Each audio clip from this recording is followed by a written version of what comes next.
انہوں نے کہا کہ شعیب، تمہاری بہت سی باتیں ہماری سمجھ میں نہیں آتی، اور ہم دیکھتے ہیں کہ تم ہم میں کمزور بھی ہو، اور اگر تمہارے بھائی بند نہ ہوتے تو ہم تم کو سنسار کر دیتے، اور تم ہم پر کسی طرح بھی غالب نہیں ہو۔ انہوں نے کہا کہ اے قوم، کیا میرے بھائی بندوں کا دباؤ تم پر اللہ سے زیادہ ہے، اور اس کو تم نے پیٹھ پیچھے ڈال رکھا ہے؟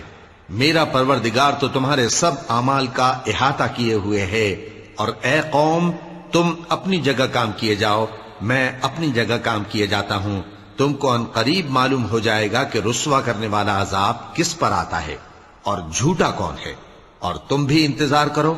میں بھی تمہارے ساتھ انتظار کرتا ہوں۔ اور جب ہمارا حکم آ پہنچا تو ہم نے شعیب کو اور جو لوگ ان کے ساتھ ایمان لائے تھے ان کو تو اپنی رحمت سے بچا لیا، اور جو ظالم تھے ان کو چنگھاڑ نے آ دبوچا،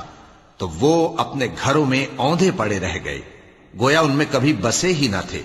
سن رکھو کہ مدین پر ویسی ہی پھٹکار ہے جیسی سمود پر پھٹکار تھی۔